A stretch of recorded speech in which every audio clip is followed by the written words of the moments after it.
Hello students, I am the physics faculty, 30 years experience, and this experience knowledge must be delivered to the students. मेरी कोशिश है कि मेरा जो ज्ञान है स्टूडेंट को मिले, student engineers, doctors, officer, scientist बने, पूरे वर्ल्ड में भारत का नाम ऊंचा करे. So in this we are going to study friction. Practically what is the friction? जब एक body, this is a body और ये एक सरफेस है, सो दिस बॉडी जब इस सरफेस पे मूव करेगी तो आप फोर्स इधर अप्लाई कर रहे हैं, तो ये ऑब्जर्व कि आप ये observe, you will realise and feel कि someone is pulling along this. तो इस साइड जब वो फोर्स एक्ट करेगा, opposing force, this is the friction, उसे हम फ्रिक्शन कहते हैं. ये व्हाइट बोर्ड है, इसमें अपने हैंड को ऐसे रख करके आप नीचे की तरफ पुल करिए, तब भी आप फील करेंगे, आप रियलाइज करेंगे कि फोर्स ऊपर की तरफ एक्ट कर रहा है. And to overcome upward force, आपको नीचे की तरफ फोर्स अप्लाई करना पड़ रहा है. This is the friction. तो प्रैक्टिकली ओल्ड विजन क्या था, फ्रिक्शन, ओल्ड व्यूज कहते हैं कि what is the friction. Old views ये थे कि प्रैक्टिकली एक सरफेस है और उस सरफेस पे जब अदर बॉडी मूव करेगी तो ये माना गया कि सरफेस में बहुत सारे अप्स डाउन्स बने हुए हैं, और जब अदर बॉडी में भी ऐसे अप डाउन होंगे, ये अदर बॉडी के अप डाउन हो गए. हमें तो वो बॉडी स्मूथ दिखती है, बट जब अगर मैं काफी माइक्रोस्कोपिक विजन से देखें तो उनके बीच में गैप होते हैं, गड्ढे होते हैं. हमें तो काफी स्मूथ ये दिख रही है, बट माइक्रोस्कोपिक नजरिए से आप देखोगे तो यहाँ पर बहुत सारे गड्ढे हैं. तो एक बॉडी का प्रोजेक्शन अदर बॉडी के कंप्रेशन पे जब यहां पर आएगा तो ये जब यहां पर आ जाएगा तो ये इंटरलॉकिंग हो जाएगी. ऐसे जैसे ये आप देख रहे हैं ऊपर नीचे, और इसमें से कोई दूसरी बॉडी ऐसे करके आ गई तो यहां पर इंटरलॉक हो गया, लॉकिंग हो गई, तो एक एडिशनल फोर्स तुम्हें अप्लाई करना पड़ता है to overcome this. This is the friction. ये हमारा ओल्ड व्यूज था. अब इसमें से मॉडर्न व्यूज क्या बन गया आप देखिए. प्रैक्टिकली इट इज फाउंड कि ये एक बॉडी तो ये हो गई, one of the body is this, ये ग्राउंड की बॉडी होगी, ये सरफेस है, और एक अदर बॉडी है, दिस इज अनदर बॉडी. तो अगर मैं इनको स्मूथ करता जाऊं तो जब स्मूथ करते जाएंगे तो ये कट हो जाएगा, और मोस्ट ऑफ आइटम्स, मतलब ये बॉडी ऐसे हो गई बहुत हल्की सी, मतलब पहले के कंपेरेटिवली प्रोजेक्शंस बहुत कम हो गए, और a large number of items, और इसको भी तुमने स्मूथ कर दिया, ये भी लगभग प्लेन हो गया. बट ये प्लेन तो हमें पहले ही थे, स्मूथ है ये, बट इतना प्लेन हो गए कि एक एटम के बराबर ही कंप्रेशन एंड प्रोजेक्शन, मतलब एक गड्ढे कहने से बचते. तो मोस्ट ऑफ एटम्स इस सरफेस पे आ गए, और मोस्ट ऑफ एटम्स इस सरफेस पे आ गए. तो ये जब दोनों चीजें एक दूसरे के कांटेक्ट में आई तो most number of atoms came close, so close कि most number of atoms came in interatomic distance, and due to this interatomic force will act, and this interatomic force due to a large number of atoms causes a huge attraction. और इतना high attraction हो जाता है कि उन्हें अब अलग कर पाना मुश्किल है। प्रिकली जैसे ये एक कोई क्रिस्टल है, तो क्रिस्टल में भी तो एटम्स होंगे और एटम के बीच में एक गैप होगा और इंटर एटॉमिक स्पेस होगा और एटम का एक अरेंजमेंट होगा। तो ये दो चीजें मिल करके इस टाइप से इतना क्लोज एटम्स हो गए, इतना हाई इंटर एटॉमिक फोर्स हो गया कि अब इनको तुम अलग ही नहीं कर पा रहे हो और ये ऐसे चिपक गए सच एज वेल्डिंग हो गई, दोनों के बीच में वेल्डिंग हो गई। It is called cold welding. This is called cold welding. Cold welding, जिसे हम कोल्ड वेल्डिंग कहते हैं। आपने वेल्डिंग नहीं किया, स्मूथ बना दिया दोनों सरफेसेस को, इतना क्लोज हो गए, इतना क्लोज हो गए कि इनके बीच में अब आप उन्हें डिटैच ही नहीं कर पा रहे हैं। Force of attraction, inter atomic force बहुत ही हाई हो गया। This is called cold welding. Now next is what is the importance of the friction. Practically संसार में होता क्या है, लोग बुराई और अच्छाई दो कैटेगरी में बांटते हैं उस चीज को।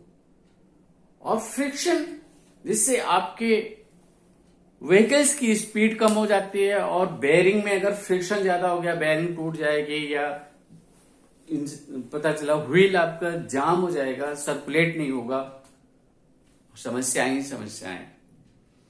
तो कोई मशीन का जो मोशन है, रोटेशन मोशन, वो स्टॉप हो जाएगा अगर बेयरिंग में फ्रिक्शन आ गया, जाम हो गया, बेयरिंग टूट गई, कुछ प्रॉब्लम आ गई। फ्रिक्शन को ओवरकम करने के लिए आप लुब्रिकेंट्स यूज करते हैं, मोबाइल्स यूज करते हैं, जिससे कि स्मूथनेस आ जाए और आगे मूव। तो आप फ्रिक्शन को एज ए प्रॉब्लम मानते हैं, बट आपको ये पता होना चाहिए कि अगर फ्रिक्शन नहीं होगा तो आप जमीन पर चल भी नहीं सकते। विदाउट फ्रिक्शन आपकी ट्रेन रुकेगी नहीं। अगर फ्रिक्शन नहीं है, ट्रेन में एक वेलोसिटी गेन कर लिया, दिस इज योर व्हीकल और ये रोड है और इसने वेलोसिटी गेन कर लिया, फ्रिक्शन है ही नहीं, आप इसे रोक ही नहीं पाएंगे। तो फ्रिक्शन उतना ही इंपॉर्टेंट है जितना आप स्पीड चाहते हैं, मोशन चाहते हैं, उससे कहीं ज्यादा इंपॉर्टेंट फ्रिक्शन है। फ्रिक्शन के बिना कुछ भी पॉसिबल नहीं है। यार रात में आप सो भी नहीं सकते हो, आप जरा से लुढ़क गए तो लुढ़कते चले जाओगे, कोई रोकने वाला ही नहीं है। फ्रिक्शन नहीं होगा, आप खाना भी नहीं खा पाएंगे, कुछ भी काम नहीं होगा विदाउट फ्रिक्शन। इसका मतलब है हम अगर फ्रिक्शन के नजरिए से ऐसे देखें और समझें, फ्रिक्शन हो तो ये साउंड भी ना निकले, एक फ्रीक्वेंसी से, एक प्रेशर से साउंड बनती है। तो फ्रिक्शन हर जगह इंपॉर्टेंट है। फ्रिक्शन ना हो तो हम यहां पे लिख भी ना पाए। तो विदाउट फ्रिक्शन तो ऐसा लगता है कि जीवन ही नहीं है, और सच है। तो फ्रिक्शन इज वेरी इंपॉर्टेंट, और ये इंपॉर्टेंट टॉपिक आप पढ़ने जा रहे हैं, इसके बिना फिजिक्स जीरो है। तो आप इसे पढ़ें और बहुत अच्छे से समझने की कोशिश करें। ओके, सो अब फिजिक्स की लैंग्वेज में आप आ जाइए कि what is the friction. In this case this is a body, ये एक बॉडी है और ये एक सरफेस है, दिस इज ए सरफेस। सो जब आप इस पे इधर फोर्स अप्लाई करेंगे, F फोर्स अप्लाई किया, तो बिटवीन दिस बॉडी और ग्राउंड के बीच में इंट्रैक्शन में एक फ्रिक्शन फोर्स एक्ट करेगा। इफ मान लीजिए फ्रिक्शन फोर्स है F इज 20 न्यूटन और ये स्टैटिक फ्रिक्शन होगा। अभी मैं एक्सप्लेन करूंगा what is the dynamic friction, what is static friction. आप मान लीजिए, जनरल मान लीजिए, अभी तो रफ स्केचिंग ले लीजिए कि फ्रिक्शन इज 20 न्यूटन और applied force is 5 Newton. This is 5 Newton, 5 आपने 10 बना दिया, 15 न्यूटन बना दिया और फिर 20 न्यूटन कर दिया। दिस इज तो when force applied force is less than 20 Newton body will not move. तो जब बॉडी मूव नहीं करेगी तो क्या फ्रिक्शन नहीं है, हम कहते हैं फ्रिक्शन है। वो किस टाइप से फ्रिक्शन है आप देखिए, जब आप इधर 5 न्यूटन फोर्स अप्लाई करोगे तो इस साइड भी सेल्फ एडजस्टिंग फोर्स एक्ट करेगा 5 Newton. Body will not move, इसे मूव करने के लिए मिनिमम 20 न्यूटन फोर्स चाहिए।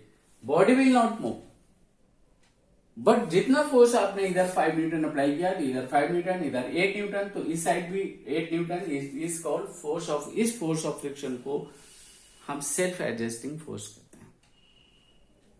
This force of friction is या self adjusting force. So in this, और जैसे ही 20 न्यूटन फोर्स होगा, अप्लाइड फोर्स 20, ये इधर मूव कर जाएगा and this is the maximum force. इसे मूव कराने के लिए 20 न्यूटन फोर्स चाहिए and this is called static friction. ये स्टेशनरी से बॉडी मोशन में आ गई और इसके बाद फिर अब क्या होगा, अब बॉडी मोशन में आ गई। अब जब बॉडी मोशन में आ जाएगी तब फ्रिक्शन कम हो जाएगा, that is called kinetic friction. तो kinetic friction is less than static friction. So in this case 5 newton to जो इस मतलब self adjusting force, self adjusting force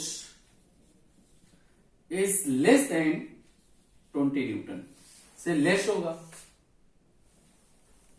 वो 0 भी आप कह सकते हैं, बट फ्रिक्शन इज, जो फ्रिक्शन है यहां पर मैं मॉड वैल्यू में दिखा रहा हूं कि इस डायरेक्शन में जो फोर्स एक्ट करेगा, applied force in this direction, this F is applied force, this is the F is applied force,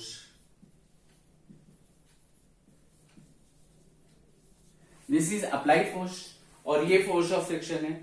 तो इन this case self adjusting force will be less than 20 Newton और अप्लाइड फोर्स तो आप कुछ भी apply करेंगे, right. अब अगर मैं कैटेगरी करूं तो देयर इज ए फ्रिक्शन, और फ्रिक्शन के आप 2 पार्ट कर लीजिए, static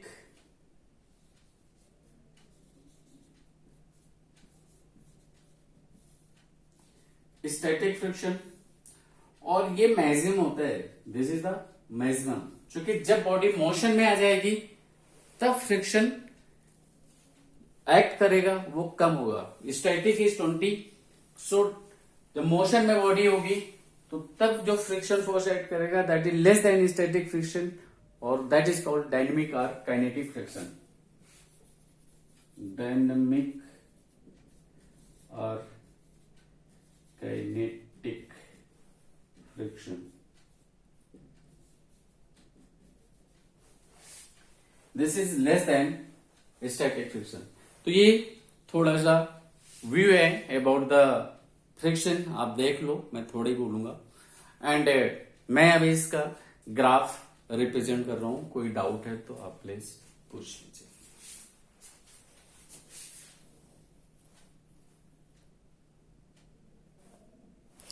Yes, this is the graph and this is the friction force versus applied force। कोई भी बॉडी है, जब आप बॉडी पे कोई जो फोर्स अप्लाई करेंगे 1 Newton, 2 Newton, 3 Newton and so on, तो ये अप्लाइड फोर्स होगा, वो आप इधर अप्लाई कर रहे हैं। जैसे ही अप्लाइड फोर्स स्टैटिक फ्रिक्शन के इक्वल होगा, बॉडी जस्ट मूव करना शुरू करेगी और स्टैटिक फ्रिक्शन से लेस फोर्स है, ये आपका, ये यहां पर अप्लाइड फोर्स है। जब आप इस पे मान लीजिए स्टैटिक फ्रिक्शन इज 20 न्यूटन, तो जब यहां पर 1 न्यूटन अप्लाई करेंगे तो यहां पर जो फोर्स, फ्रिक्शन फोर्स इधर 1 न्यूटन होगा, इधर 3 न्यूटन, तो इधर 3 न्यूटन, और जैसे इधर 20 न्यूटन होगा, इधर 20 न्यूटन अप्लाइड होगा। This is static friction, that is the static friction. अगर हाइट में देखेंगे तो ये पॉइंट स्टैटिक फ्रिक्शन को रिप्रेजेंट करेगा, हाइट में ये स्टैटिक फ्रिक्शन हो जाएगा और हॉरिजॉन्टल में अप्लाइड फोर्स में ये लेंथ स्टैटिक फ्रिक्शन होगी। बट जैसे ही बॉडी मोशन में आएगी, चलने लगेगी, ये बॉडी मूव करने लगेगी, फिर काइनेटिक फ्रिक्शन होगा और अब फोर्स ऑफ फ्रिक्शन लेस होगा, this will be less.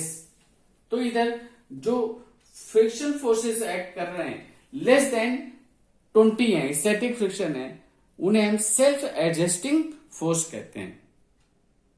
Self adjusting force less than static friction. उसके बाद फिर काइनेटिक आएगा, means except kinetic friction and static friction, all other जो हम फोर्स अप्लाई करेंगे वो that are less than static friction और लेस देन काइनेटिक फ्रिक्शन, वो सेल्फ एडजस्टिंग फोर्स कहलाएंगे। So this is the applied force, static friction is the maximum और फिर kinetic आएगा, kinetic value kinetic friction is less than static friction. ये graph है, इसमें से आपको कोई भी कहीं प्रॉब्लम हो, कुछ भी प्रॉब्लम हो तो प्लीज आप पूछिए, जरूर पूछिए, और इसके बाद फिर मैं नेक्स्ट आपको पढ़ाऊंगा। प्लीज आप क्लियर कर लीजिए।